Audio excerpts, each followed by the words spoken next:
Good evening, all. Tonight we are talking about Friedrich Nietzsche, but before we do that, I have to show off my geeky t-shirt. It reads, "It's all Greek to me," in Greek. Now, let me improve the camera angle a little bit. So, getting into Nietzsche, we've got a summative quotation there on the first slide. It reads, "Every elevation of the type man has hitherto been the work of an aristocratic society, and so it will always be. A society believing in a long scale of gradations of rank and differences of worth among human beings and requiring slavery in some form or other." Now, to kind of unpack this a little bit, he is not, well, rather, when most of us hear slavery, we tend to think American South circa 17th century to 19th century. That's not what he means. He means the kinds of slavery that is coextensive with civilization. As long as there have been people, there have been slaves. And in some unfortunate parts of the world, there still are.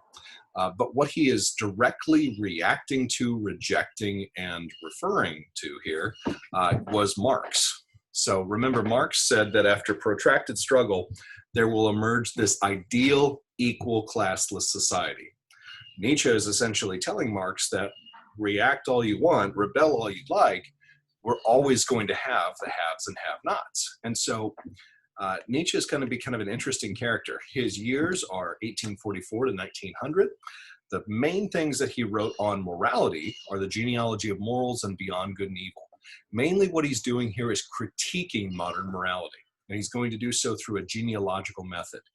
So he's giving us a family history, and it's an analysis, but it's to a great extent speculative, but he's trying to give us the origin of moral terms. So when we use these terms, good and bad and evil, where are they coming from, and what do they mean, and why are we using them in the way that we do? And so Nietzsche feels that modern moral thought is mistakenly and weakly egalitarian. So he tells us we affirm the worth of we affirm the equal worth of individuals, but we don't necessarily actually believe that. You know, if on the one hand we've got a healthcare worker, and on the other hand we've got a crack hoe, we are not affirming the equal worth of those people, probably, okay? We also express a concern for the well-being of all, though we don't necessarily care. If you go into your local coffee shop and you say, "Hey, how's it going?" just to be polite, they're going to tell you how it's going. What if they tell you it's going poorly, even awfully?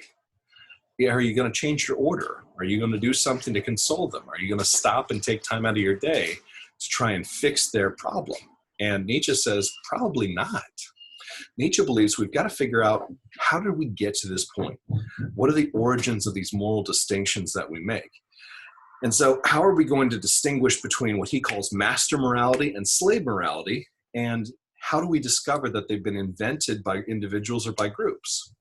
So Nietzsche calls himself an immoralist at one point.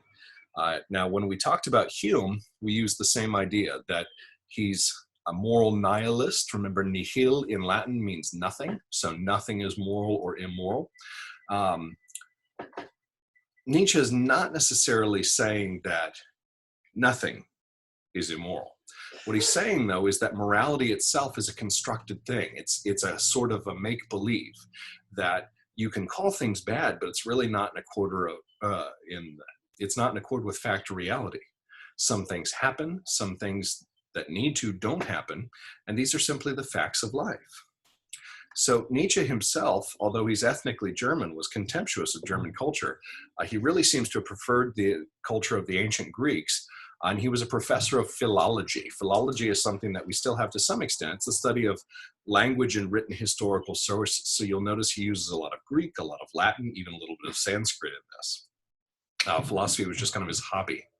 So to get some background, he wrote a book called Daybreak, which we didn't read, but Nietzsche works under the assumption that you've read everything he's written and read everything he's read. This is where he calls himself an immoralist, and he starts to really criticize a lot of the prominent moral schemes of his own day.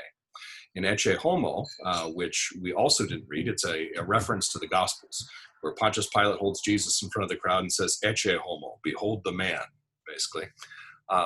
This is where Nietzsche says, you know, these moral systems that are based on dichotomies of good and evil are really a calamitous error. We've got to get away from that. And so he wants us to reevaluate the values of the Judeo-Christian world. He says we've got to bring about a more naturalistic source of value, something closer to the ancient Greek system of virtue. So, wait for the noisy car to pass here. And beyond good and evil in the genealogy of morality, this is where this genealogical approach starts. And so what he's really looking at is, if we think about ancient Greece, Homeric Greece, the Iliad and the Odyssey and so on, you've got the Homeric hero, like Achilles and Agamemnon and Menelaus and Ajax and Odysseus, and, all these different guys, that everything that they are, being wealthy, being strong, being healthy, being powerful, that's good. And bad is what's associated with the poor, the weak, the sick, the pathetic, and usually slaves in the ancient world. In the ancient world, you became slaves by becoming conquered. You couldn't fight anymore, and you were enslaved. Today, we call it marriage. Kidding. Now, slave morality comes about as a reaction to master morality. So Nietzsche says slave morality is where we're going to start to see the values emerge from good and bad to good and now evil. Slave morality, he uses the term ressentiment. It comes out of the resentment of slaves. Resentment, as I'm going to pronounce it from here on out, is I hate you, but I hate you in a very specific way. It's I hate you because I want to be you. So this is the 90-pound weakling that would love to be on the line, a linebacker. This is the big dumb jock that just wants to pass his SATs. You're never going to be that thing, and yet you desperately want to be that thing. And so this resentment, they relabel themselves as being meek, as choosing to be weak. Okay, so why is Nietzsche doing this stuff? To understand, we've got to get a little bit of background. Nietzsche is writing in the late 19th century, so the 1800s, and he's looking at modern Europe. He's looking at all the troubles that are overtaking modern Europe that eventually are going to lead to World War I and then later to World War II.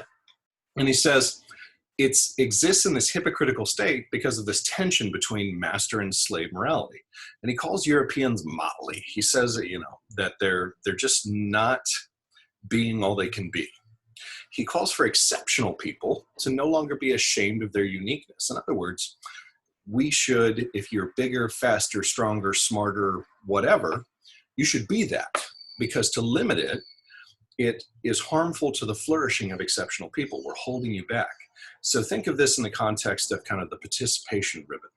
If everybody is getting some kind of reward, then the reward ultimately is kind of meaningless for everyone, or in the context now. So we've got the economic stimulus going on. Everybody's getting $1,200 checks. What that eventually does is it actually lowers the value of that money, kind of going back to that Smithian capitalism thing. If we were to give every person $1 million and everybody's a millionaire, then in effect, nobody is. And so in this context with Nietzsche here, he says exceptional people should really kind of follow their own inner law. They should act virtuously, in other words, and hopefully be effective in that. So Nietzsche claims to be an immoralist. He probably never actually did an immoral thing himself. He seems to have been a fairly nice guy.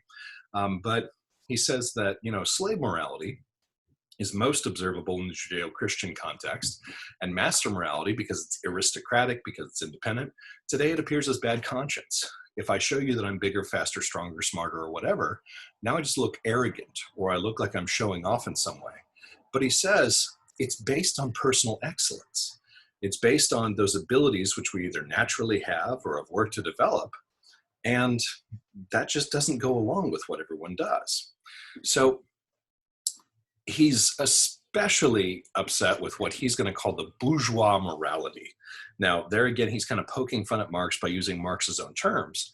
The bourgeois morality is that was defended by Kant. Remember, Kant says, I'm only doing these good things because you are an opportunity for me to express my respect for the law. And that's about it.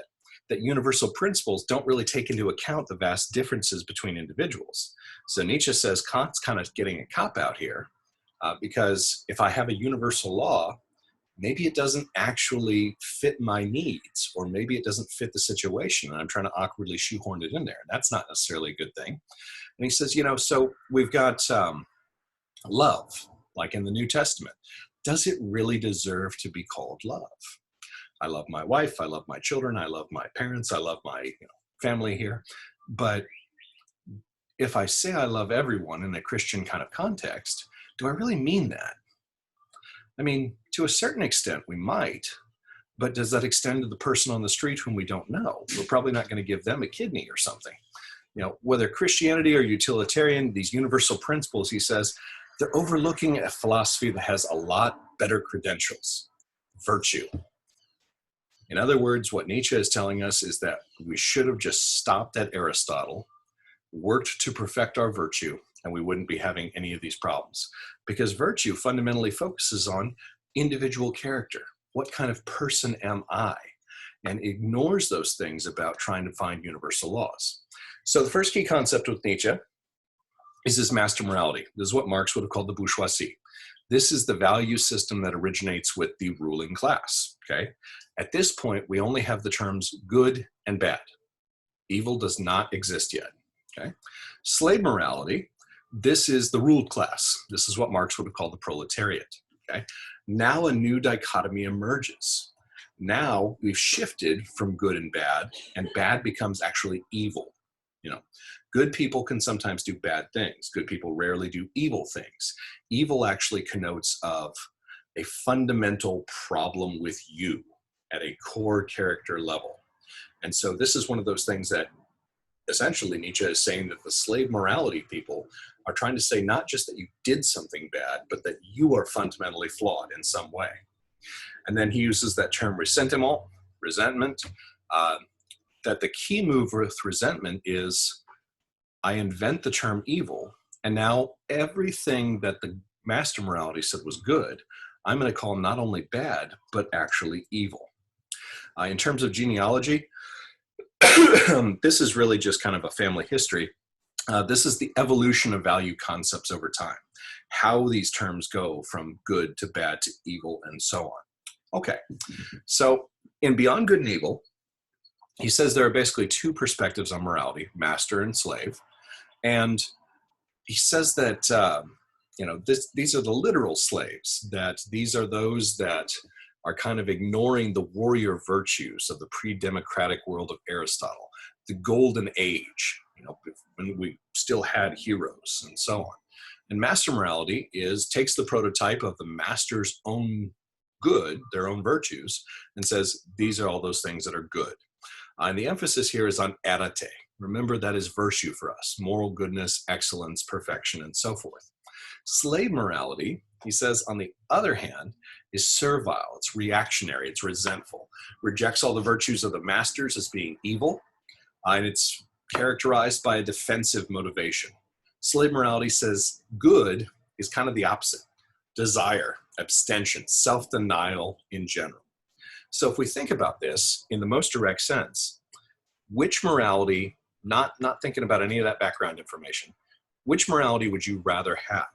Would you prefer your morality to be based on excellence or on self-denial? Most of us would probably say that we would prefer a morality that is predicated on excellence, because who wants to deny themselves? Why would we want to do that?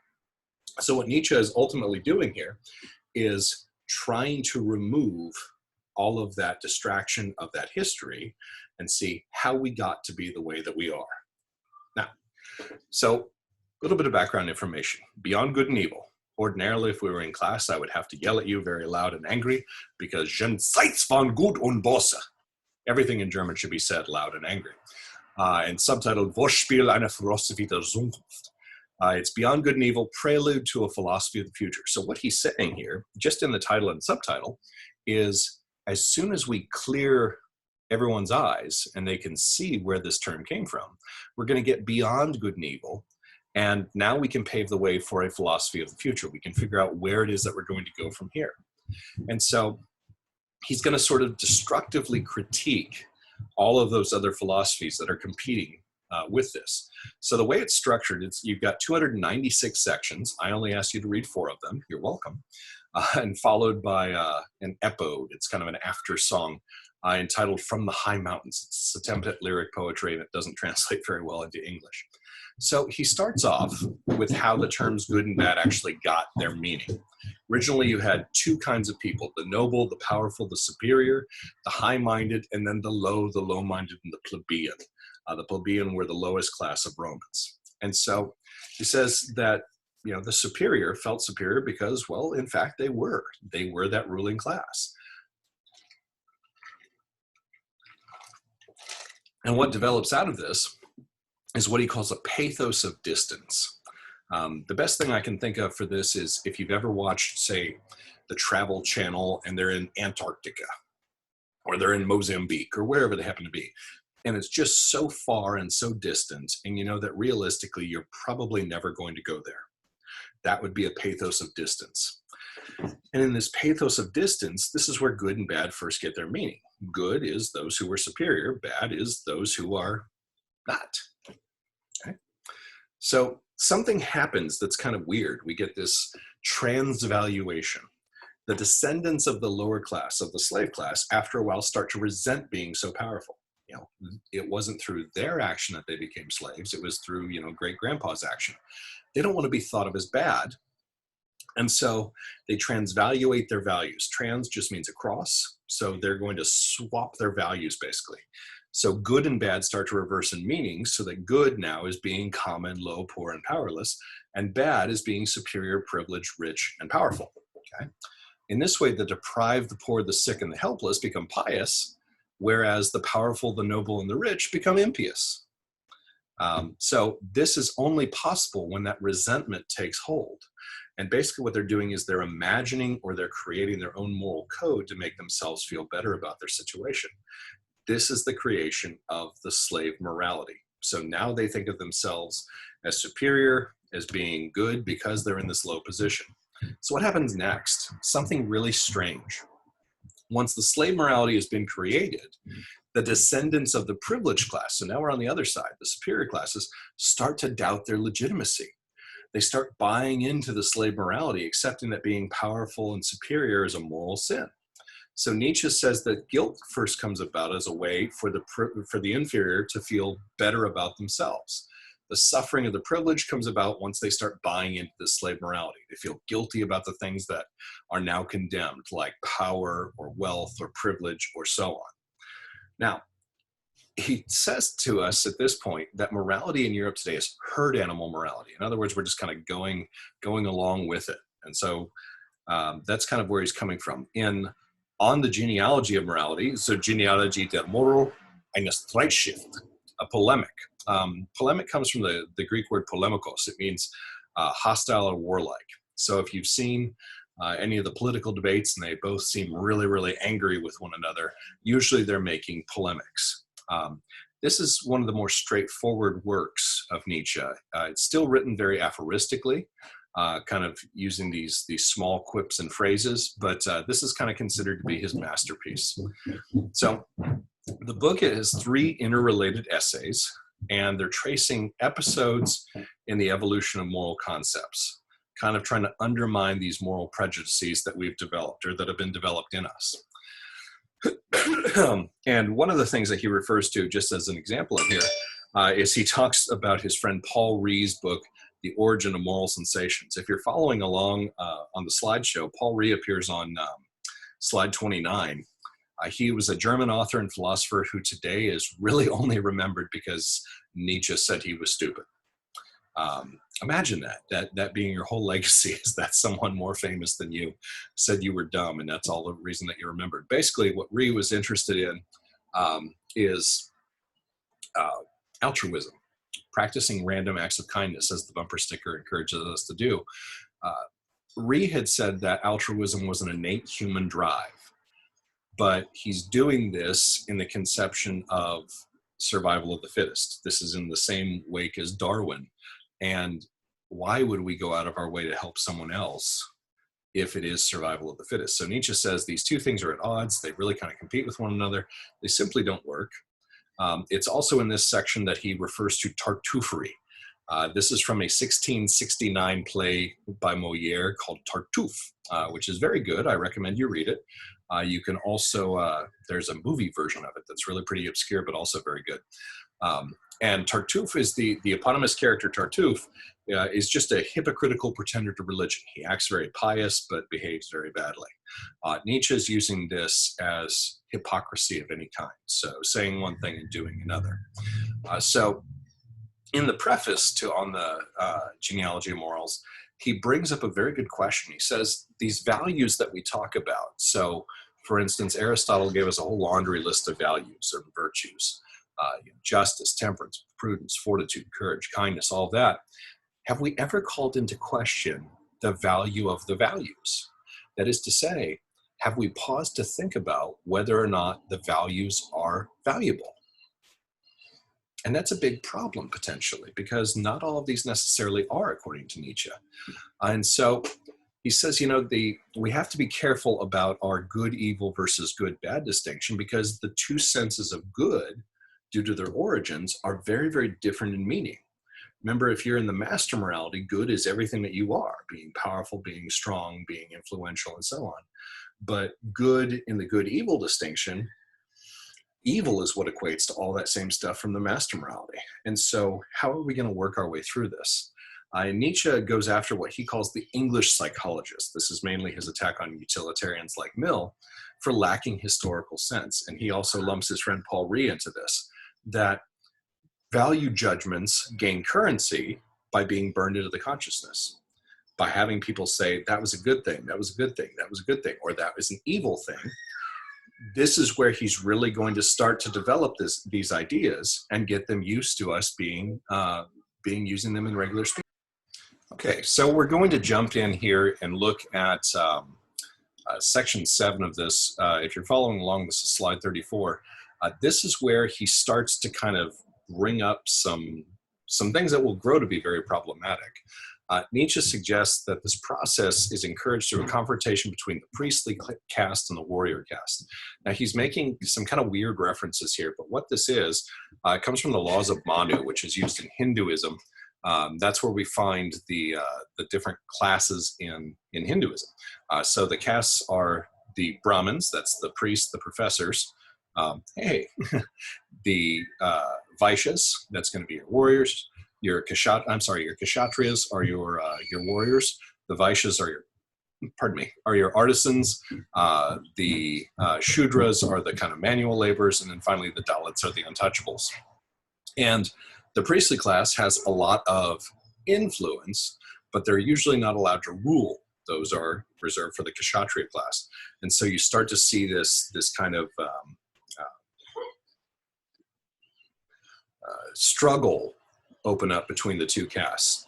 Now, resentment and revenge comes in, where he starts talking about that the slave morality, one of their biggest problems is they don't seek direct redress for grievances. In other words, if you and I have a problem, we can go outside, we can duke it out. Please don't hurt me, I'm a pacifist. But we can go outside and we can settle it with our fists, mano a mano. He says instead, the slave morality sets up an imaginary revenge surreptitiously exacted. So if I've got a problem with you, instead of confronting you with it, I'm going to go behind your back and start spreading rumors about you or doing something like that to try and damage your character.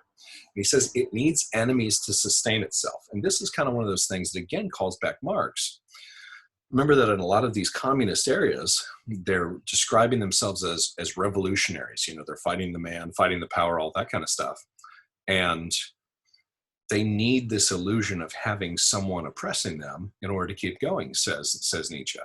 And it really doesn't work that way. He says the weak start deceiving themselves, and they invent this term evil to apply to the strong, and everything that comes from their strength. And it just doesn't make a whole lot of sense if you look at this. It's in this first treatise that Nietzsche introduces one of the most controversial images. This is where he talks about the blonde beast. Now, he's not talking about like a Hitler ideal here. He's talking about a lion.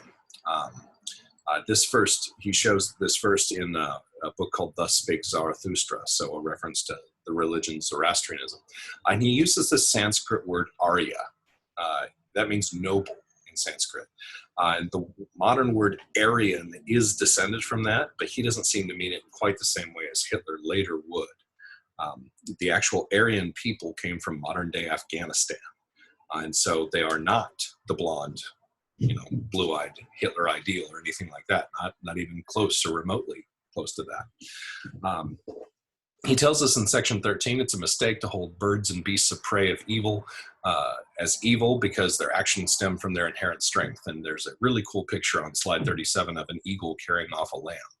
says only the weak need this illusion of the subject or soul to hold their actions together as a unity.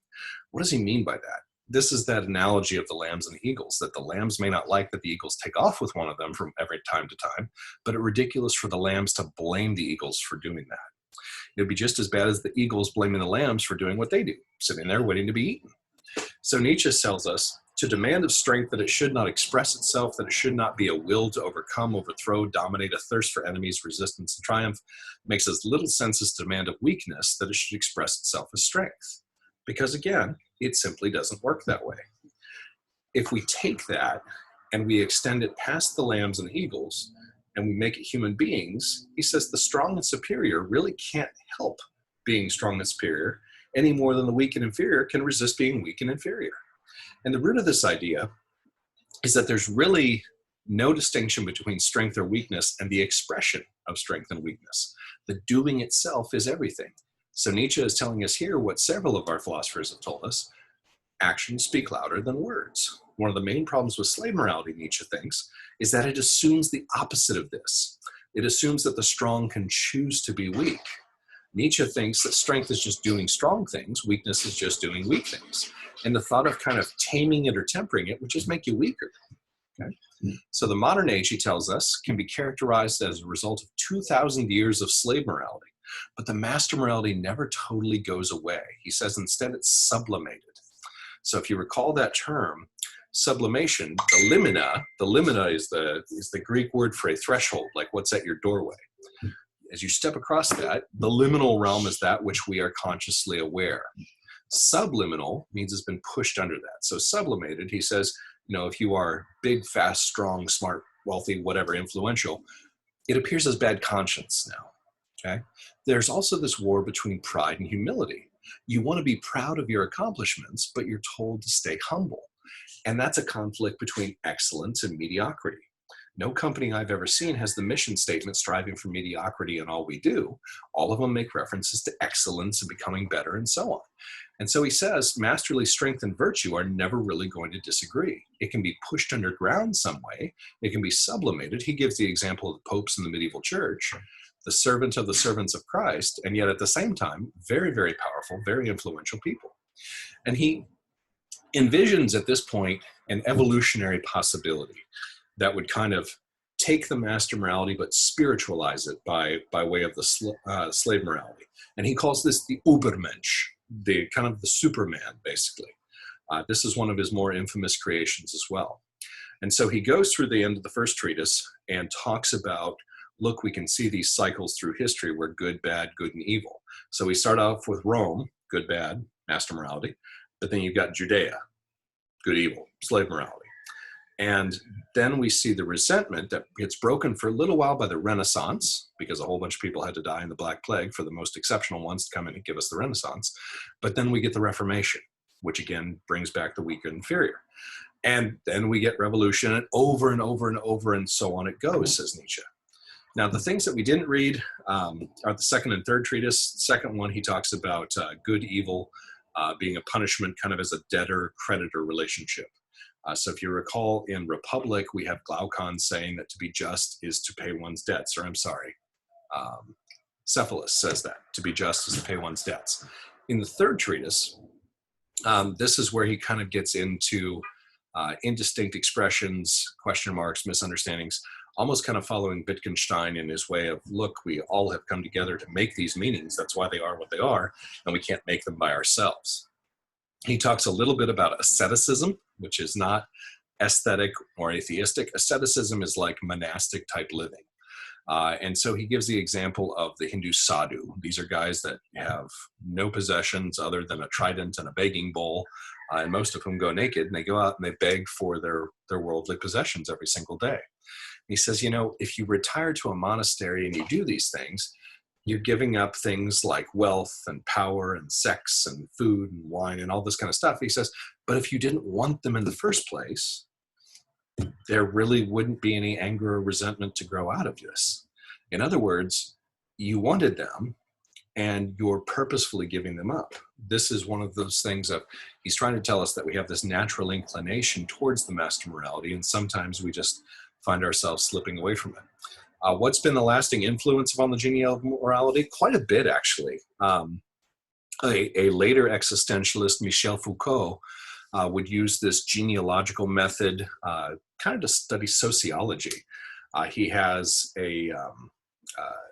interesting works on both sexuality, but also on punishment and also on mental illness, kind of tracing the way that we have that we've treated our crazy people in society as indicative of society itself. Do you make them an oracle? Do you lock them away? Do you try and treat them? Do you treat them in together? Do you treat them in separate? And all this kind of thing. So Foucault is very interesting, especially if you have an interest in sociology type things. Bernard Williams is also going to use a genealogical approach to talk about truth and truthfulness of why do we anticipate that people are telling us the truth? If we really are in a competition with one another, wouldn't it be to our greatest advantage to not tell others the truth, to purposefully mislead them in an attempt to try and get some sort of an advantage over them?